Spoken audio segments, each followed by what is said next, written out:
அனைவருக்கும் வணக்கம். விசித்ராமா தன்னுடைய கஷ்டங்கள், அவங்க அனுபவிச்ச போராட்டத்தை பற்றியெல்லாம் லைவ்ல ஒரு தடவை சொல்லியிருப்பாங்க. ஆனால் அது 1 ஹவர் சொல்ல வரவே இல்லை.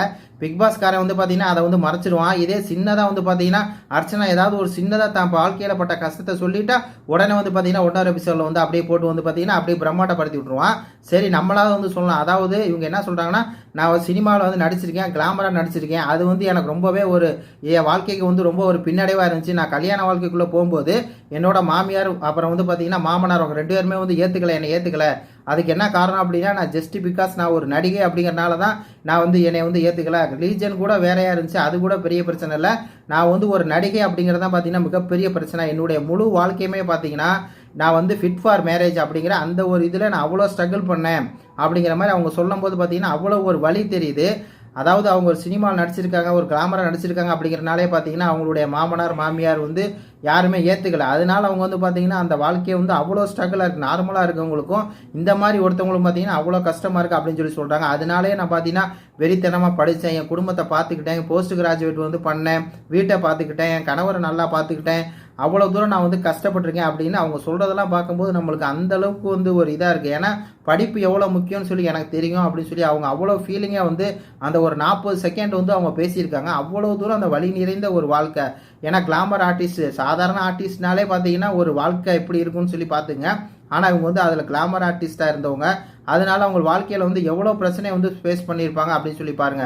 அது மட்டும் இல்லாமல் இந்த மாதிரி அவங்களுக்கு இந்த சிரஞ்சீவி நடிகர் அந்த ஒரு பிரச்சனை கூட இருக்கு இல்லைங்களா, அதெல்லாம் தாண்டி அவங்க ஒரு கல்யாணம் பண்ணி அந்த ஒரு வாழ்க்கைக்குள்ளே போகிறது, மாமனார் மாமியார் அவங்க ஏற்றுக்காம அதுக்கப்புறம் அவங்களுடைய வாழ்க்கையை ஸ்ட்ரகிள் பண்ணி படித்து போஸ்ட் கிராஜுவேட் பண்ணி குழந்தைங்களை 3 குழந்தை பெற்று அவங்களையும் நல்ல விதமாக வளர்த்து கணவரை நல்லா பார்த்துக்கிட்டு பிஸ்னஸும் நல்லா அந்த அளவுக்கு பண்ணி அவங்க இந்த அளவுக்கு இருக்காங்க அப்படின்னா அது மிகப்பெரிய ஒரு சாதனை தான். அதான் சொல்கிறாங்க, நான் அதுக்காக ரொம்ப கஷ்டப்பட்டிருக்கேன். நான் அதாவது ஃபிட் ஃபார் த மேரேஜ் அப்படிங்கிறதுக்கு தான் நான் ரொம்ப கஷ்டப்பட்டேன் அப்படிங்கிறதெல்லாம் அவங்க சொல்கிறாங்க. இதெல்லாம் பார்த்தீங்கன்னா 1 ஹவர் எபிசோடில் வரவே வராது, அப்படியே தூக்கிடுவாங்க.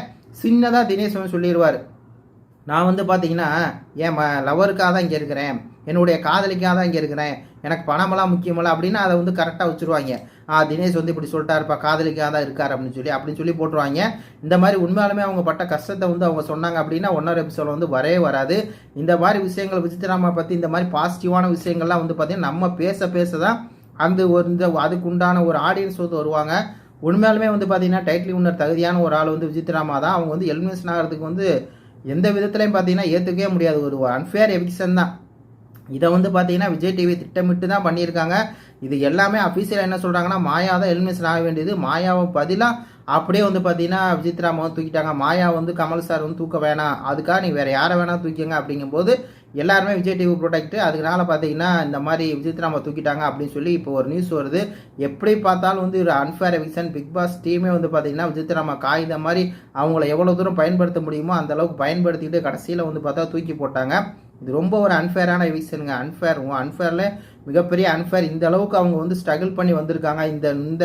இந்த அவங்க இருந்த 97 நாளுமே பார்த்தீங்கன்னா டெய்லி அவ்வளோ கஷ்டம், அவ்வளோ போராட்டம், அவ்வளோ தூரம் பார்த்தீங்கன்னா இந்த சின்ன பசங்களோட போராடி தினேஷ்ட போராடி விஷ்ணுவெல்லாம் அவங்கள அந்த அளவுக்கு எடுத்தறிஞ்சு பேசி, நீ எல்லாம் இந்த கேமுக்கு இருக்க லாய்க்கே இல்லை, நீ எல்லாம் டாஸ்க் விளையாட லாய்க்கே இல்லை, நீ எல்லாம் போயிரு பிக் பாஸ்ட்டு சொல்லிட்டு நீ எல்லாம் வீட்டுக்கு போயிரு, அந்த அளவுக்கு பார்த்தீங்கன்னா போட்டு துன்புறுத்தி அவ்வளோ தூரம் பார்த்தீங்கன்னா மன அழுத்தத்தை கொடுத்ததுக்கு அப்புறமும் நான் நிற்பண்டா அப்படின்னு சொல்லி பார்த்தீங்கன்னா இவ்வளோ நாள் ஸ்ட்ராங்காக இருந்து பணப்பட்டி எடுத்துகிட்டு போகாமல் எனக்கு என்னுடைய ரசிகர்கள் தான் முக்கியம், அவங்க என் மேலே வச்சிருக்க நம்பிக்கையை நான் காப்பாற்றுவேன், இந்த பணம் எனக்கு முக்கியம் இல்லை அப்படின்னு இன்னமும் பார்த்தீங்கன்னா அந்த ஒரு கஷ்டம் பட்டுக்கிட்டே இருக்காங்க. அவங்களுக்கு கண்டிப்பாக பார்த்தீங்கன்னா நம்ம எல்லாம் துணை இருக்கணும்.